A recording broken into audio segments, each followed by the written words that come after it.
Hello students, today we will discuss a very important topic, Ampere circuital law. Actually student, you can say it is the alternate method to calculate the magnetic field. अब से पहले हमने पढ़ा है Boyd-Savitt's law to calculate the magnetic field at any point due to a conductor carrying current. उसकी shape कोई भी हो सकती है, स्ट्रेट कंडक्टर, सर्कुलर कॉइल, कुछ भी हो सकती है. बट एम्पियर सर्किटल लॉ हम किस तरह से इसे कैलकुलेट कर सकते हैं, थोड़ा बेसिक समझते हैं. स्टूडेंट, आपने गॉस थ्योरम समझी है. गॉस थ्योरम में हम इलेक्ट्रिक फील्ड कैलकुलेट करते थे. एक्चुअली हमारा टॉपिक मैग्नेटिक फील्ड से रिलेटेड है, बट हम समझ रहे हैं कि गॉस थ्योरम में हम इलेक्ट्रिक फील्ड कैसे कैलकुलेट करते हैं. इसमें एक डायरेक्ट फार्मूला हम यूज़ करते हैं, phi, that is the electric flux, which is equal to 1 upon epsilon times the total charge enclosed inside a given surface area. You can define electric flux over a closed surface area is equal to 1 upon epsilon times the charge enclosed inside that surface area. Student, हम यहाँ surface area की बात कर रहे हैं और flux का formula भी हमारे पास है E dot ds integration, that is surface integral of electric field. यहाँ पे मैं इस कंसेप्ट पे थोड़ा फोकस कर रहा हूँ, surface integral of electric field. So student, यहाँ से इस फॉर्मूला की हेल्प से आप इलेक्ट्रिक फील्ड कैलकुलेट कर सकते थे. बट एम्पियर सर्किटल लॉ में क्या है, हम यहाँ पर कैलकुलेट करना चाहते हैं magnetic field. To calculate magnetic field हम कौन सा मेथड अब तक यूज कर रहे थे, बॉयड-सेविट्स लॉ. हम यूज कर रहे थे बॉयड-सेविट्स लॉ.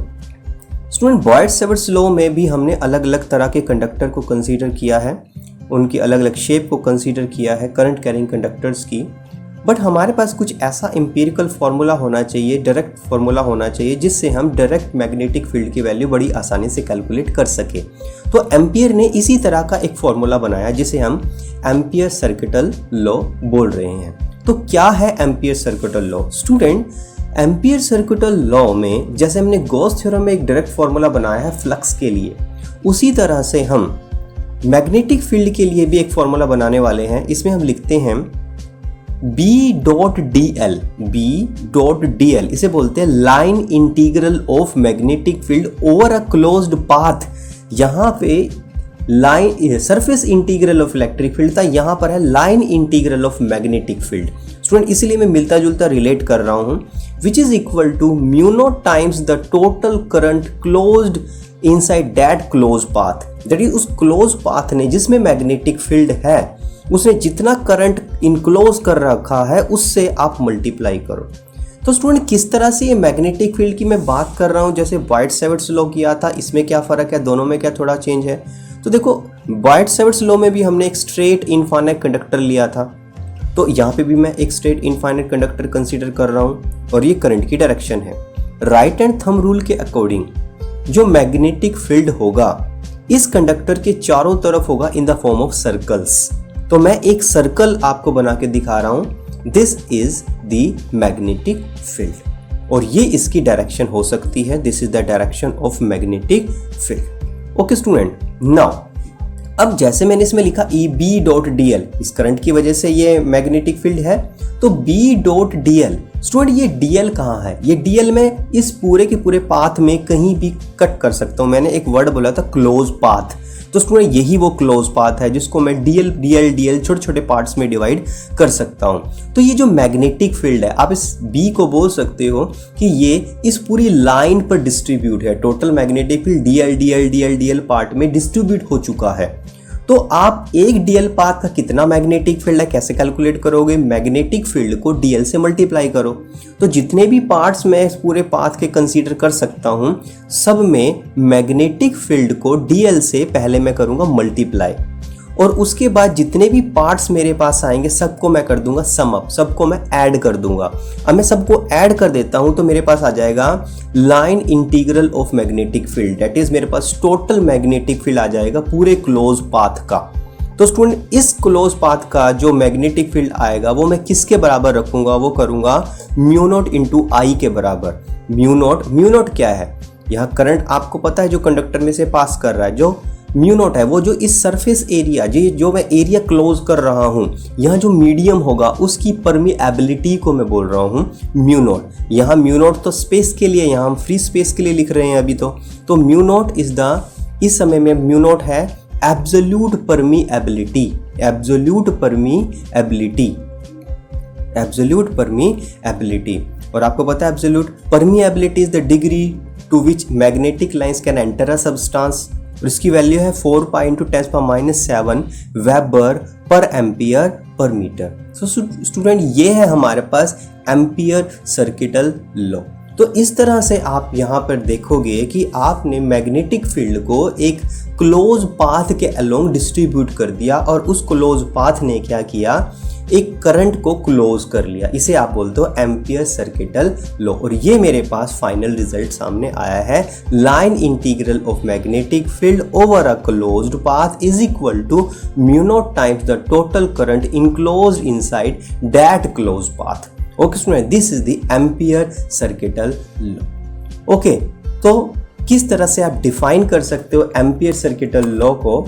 आप लिखोगे the line integral of magnetic field, the line integral of magnetic field over a closed path, magnetic field over a closed path। Student closed path का मतलब है कि वो पूरा का पूरा एक किसी ना किसी पाथ पे क्लोज हो रहा है, उसका रास्ता क्लोज हो रहा है। closed path is equal to mu naught times the current, total current passing through that path, passing through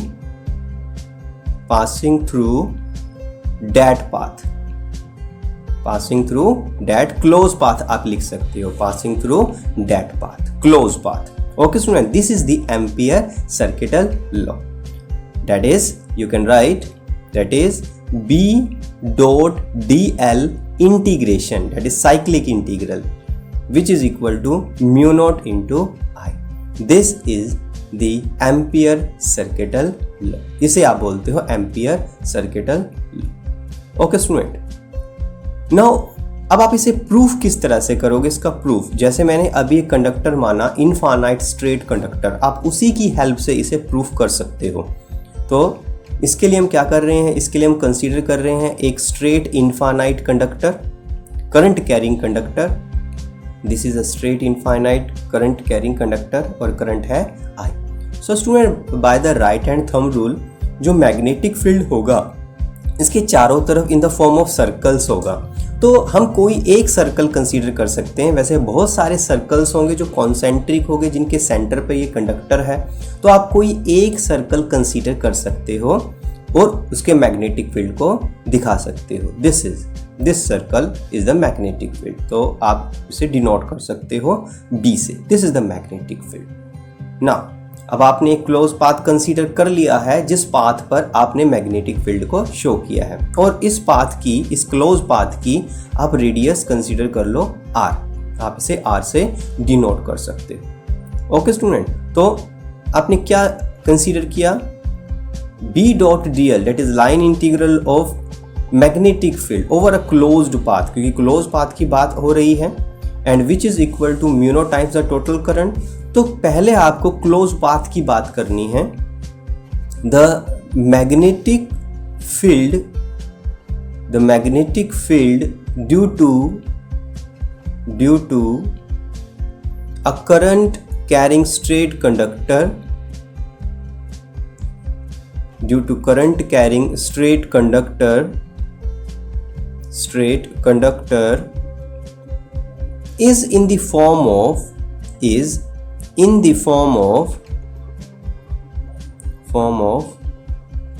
concentric circles around the conductor,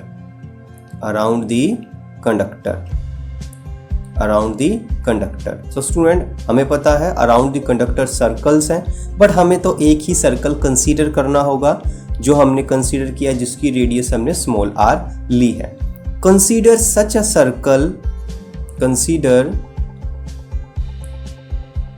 consider such a circle of radius small r, of radius small r. Okay student, now अब हमने क्या किया, क्योंकि हमें dl portion दिखाना है तो हमें छोटा सा एलिमेंट कट करना होगा। तो हम इस पाथ में छोटा सा एलिमेंट कट कर लेते हैं, this one, this is having length dl। क्योंकि देखो आप इसे एक डायरेक्शन शो कर सकते हो, तो आप इसे in the form of vector भी दिखा सकते हो। तो ये एक तरह से मेरे पास एक स्ट्रेट पार्ट, क्योंकि बहुत बड़े सर्कल का छोटा सा हिस्सा कट करें तो वो अप्रोक्स स्ट्रेट ही होता है। और इस जगह मैग्नेटिक फील्ड अगर आप दिखाना चाहते हो तो आपको क्या करना पड़ेगा, एक टेंजेंट ड्रॉ करना पड़ेगा। वो टेंजेंट भी इस dl के पैरेलल ही होगा। तो ये डायरेक्शन है मैग्नेटिक फील्ड की। तो क्योंकि अगर डायरेक्शन की बात करें तो ये भी एक स्ट्रेट है, ये भी एक डायरेक्शन है, तो इसके ऊपर आप इंटीग्रेशन लगा सकते हो। तो मैग्नेटिक फील्ड और dl, अगर मैं इसको अलग से भी शो करूं तो आप देखोगे कि जो मैग्नेटिक फील्ड की डायरेक्शन है और जो dl की डायरेक्शन है दोनों पैरेलल हैं, दोनों एक दूसरे के पैरेलल हैं। जैसे ये मैग्नेटिक फील्ड है और इसी पर ही टेंजेंट पर ही, क्योंकि हमने टेंजेंट इसी के ऊपर ही ड्रॉ किया है, तो यहाँ आप शो कर सकते हो dl। तो दोनों के दोनों एक दूसरे के पैरेलल हैं। Magnetic field is parallel to dl length, so you can write theta दोनों के बीच में क्या होगा, 0 degree. Theta is 0 degree. Okay student, so you can write let P Q, क्योंकि इस एलिमेंट का नाम पी क्यू, जैसे पी क्यू आप डिनोट कर सकते हो, P Q. Let P Q small element of the circle of length dl, small element of the circle of length dl, of length dl. Okay, also as you know magnetic field is parallel to dl, that is b dot d, b और dl जो है वो parallel है, therefore theta 0 degree. Okay, now हमें तो proof करना है ampere circuital law. तो सबसे पहले हम लेते हैं लेफ्ट हैंड साइड। तो हम लेफ्ट हैंड साइड में b डॉट dl इंटीग्रेशन को लेकर इसे थोड़ा प्रूफ करना चाहते हैं। अगर ये राइट हैंड साइड के बराबर हो जाए तो हमारा प्रूफ हो जाएगा। तो b dot dl integration, student दोनों के दोनों वेक्टर है, उनमें बीच में डॉट लगा है, तो डॉट प्रोडक्ट को ओपन करें तो b dl cos थीटा आएगा, b dl cos theta. But theta की आप बात कर चुके हो, थीटा आपने लिया हुआ है 0 डिग्री, बट जहां आप कैलकुलेशन कर रहे हैं वहां थीटा कितना है, 0 degree. Therefore p dot dl integration क्या बनेगा, ये बनेगा b dl cos 0 degree integration 0 degree. Okay, cos 0 1 होगा, बट मैग्नेटिक फील्ड देखो कांस्टेंट वैल्यू रखेगा। आप जितने भी पार्ट पे देखोगे, क्योंकि पूरे सर्कल में मैग्नेटिक फील्ड सेम वैल्यू रखेगा। So this is equation number first. अब स्टूडेंट हमें इक्वेशन नंबर फर्स्ट में मैग्नेटिक फील्ड की वैल्यू चाहिए और dl इंटीग्रेशन की वैल्यू चाहिए। तो सबसे पहले हम देखते हैं हमारा कंडक्टर कैसा है। हमारा कंडक्टर स्ट्रेट इनफाइनाइट कंडक्टर है और जो dl हमने माना है वो r डिस्टेंस पर माना हुआ है, तो वहाँ से हम मैग्नेटिक फील्ड की वैल्यू निकाल सकते हैं। तो हमें एक फॉर्मूला पे जाना होगा जो हमने टॉपिक पढ़ा हुआ है, बाइट-सेवर्ट्स लॉ में पहले से पढ़ लिया है कि किसी भी स्ट्रेट कंडक्टर के चारों तरफ मैग्नेटिक फील्ड होता है और इनफाइनाइट स्ट्रेट कंडक्टर है तो उसकी वैल्यू क्या होती है। So magnetic field at any point, magnetic field at any point on the circle, क्योंकि सर्कल पे जो भी पॉइंट लोगे वो इक्वल डिस्टेंस पर होगा, on the circle due to infinite long straight conductor, infinite long straight conductor आप लिख सकते हो infinite long current carrying straight conductor, infinite long straight conductor। और हमने पढ़ा हुआ है इसका formula b mu not I upon 2 pi. Student वहाँ पर हमने a यूज़ किया था, 2 पाई a, बट यहाँ पर जो डिस्टेंस है वो है r, तो हम a की जगह r यहाँ पर लिख सकते हैं क्योंकि हमने r से डिनोट किया है डिस्टेंस को, पॉइंट के डिस्टेंस को। तो mu not I upon 2 pi r। Also student जो आपने dl कट किया है वो आपने एक सर्कल का छोटा सा पोर्शन कट किया है और उसकी टोटल लेंथ होगी उसकी सरकमफेरेंस जो कि होती है 2 पाई इंटू रेडियस। यहाँ होगा 2 पाई r, तो आप dl इंटीग्रेशन की जगह लिख सकते हो 2 पाई r। सो स्टूडेंट ये दोनों की दोनों वैल्यूज़ अगर मैं इक्वेशन नंबर 1 में पुट करता हूँ तो मेरे पास पूरी की जो राइट हैंड साइड है वो प्रूफ हो सकता है। तो मैं लिखता हूँ now putting values of b, now putting values of b and dl integration in equation first। so equation first को देखते हैं, b की वैल्यू है मल्टीप्लाई में dl इंटीग्रेशन की वैल्यू, दोनों को मल्टीप्लाई करते हैं mu not I upon 2 pi r into 2 pi r। Student 2 pi r से 2 पाई r कैंसिल हो सकता है तो हम कैंसिल कर देते हैं, तो हमारा नेट रिजल्ट क्या बचा, हमारा रिजल्ट बचा म्यू नॉट इंटू आई, जो कि था right hand side of the ampere circuital law, that is. So student हमने किया है proof, hence you can write, hence left hand side is equal to right hand side, that is b dot dl integration which is equal to mu naught into I. This is the ampere circuital law. It is very important topic student। so इसके base पे ही आगे की applications आएंगी जिनसे हम आगे calculation करेंगे। So student ampere circuital law में आपने पढ़ा है कि line integral of magnetic field, हमें लाइन इंटीग्रल करना है मैग्नेटिक फील्ड का ओवर अ क्लोज्ड पाथ, हमें क्लोज पाथ के लिए काम करना है, is equal to mu not times the total current. यहाँ बात आई है टोटल करंट, कौन सा current, total current passing through that closed path, passing through that closed path, तो उस क्लोज पाथ के अंदर क्लोज है, that is the ampere circuital law and it is very important topic। so student, this is our today's topic। thank you very much।